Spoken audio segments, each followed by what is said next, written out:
Bonjour. On entend souvent dire que le Tractatus Logico-Philosophicus de Wittgenstein est une œuvre majeure, un peu intimidante aussi. Ah oui, c'est le moins qu'on puisse dire. Et aujourd'hui, on va continuer notre exploration avec une de ses propositions les plus costaudes, on peut dire. La proposition 6, j'imagine. Exactement. Celle avec la formule un peu énigmatique, la PXI NXI. Oui, P bar, chi bar, n de xi bar. La forme générale de la fonction de vérité. Et donc, selon lui, la forme générale de toute proposition. Voilà. Notre but aujourd'hui, c'est de décrypter un peu ça, avec l'aide de la traduction de Granger et surtout de l'intro de Bertrand Russell, qui est souvent très éclairante. C'est une excellente idée, parce que l'ambition derrière cette formule, elle est folle en fait. Russell le dit bien, Wittgenstein cherche carrément les fondations d'un langage logiquement parfait. Pour tracer les limites de ce qu'on peut penser, c'est ça. Exactement. Et ça commence par un truc assez contre-intuitif. Pour lui, le monde, c'est pas l'ensemble des choses. C'est l'ensemble des faits. C'est l'ensemble des faits, de ce qui a lieu, les états de choses. Ça change déjà toute la perspective. D'accord. Le monde, c'est ce qui se passe, les situations. Mais alors, le langage, comment il s'accroche à ça? Wittgenstein parle d'image, non? Oui, c'est ça. Les propositions, les phrases qu'on dit, ce sont comme des images logiques des faits.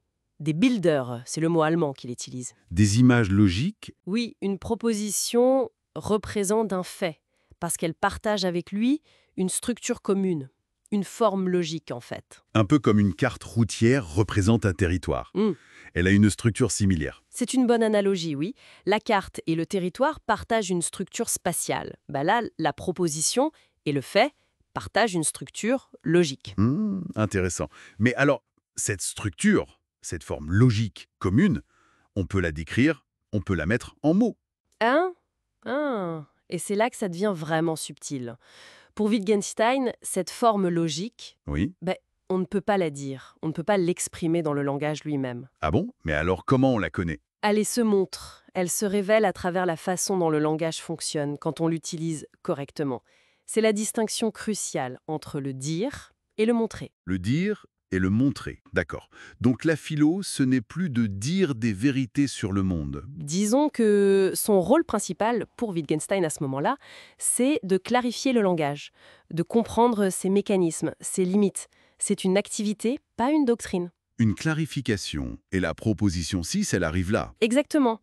Cette formule, pexi nxi, c'est sa tentative de montrer justement comment on peut construire toutes les propositions possibles, toutes les pensées exprimables à partir d'éléments de base. Ok, alors entrons un peu dans cette formule. Pexi nxi. Russell nous aide un peu là-dessus, heureusement. C'est quoi, en gros? En gros, imaginez des briques de base. Ce sont les propositions les plus simples possibles, genre ceci est rouge.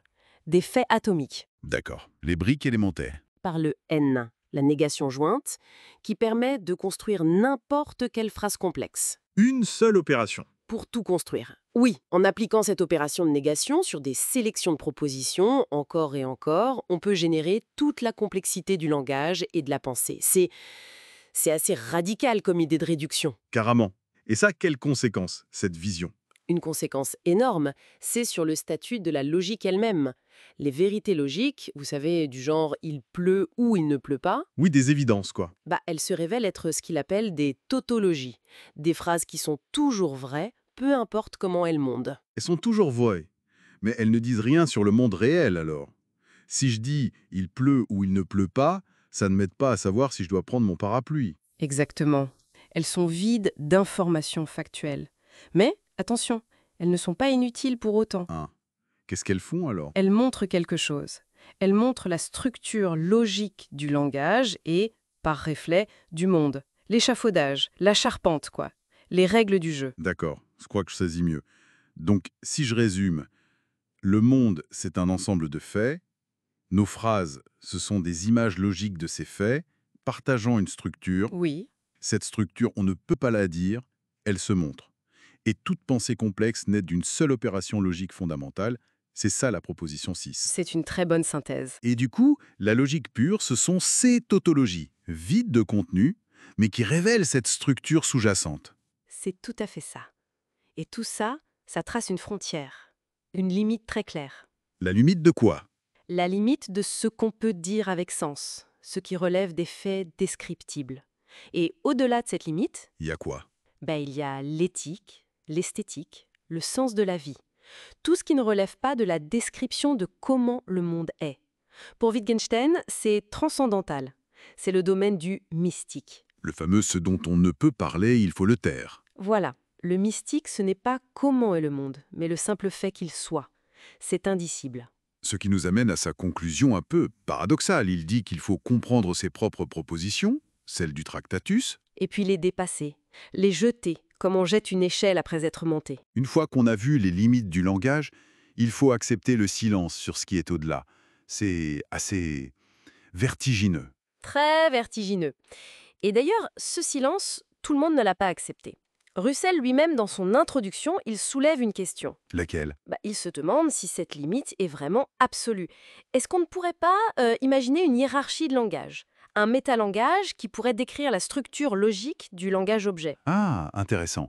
Un langage pour parler de la structure du langage. Oui, une manière peut-être de repousser cette frontière de l'indicible, de pouvoir parler de la structure sans tomber dans le non-sens. Ça ouvre une porte en tout cas.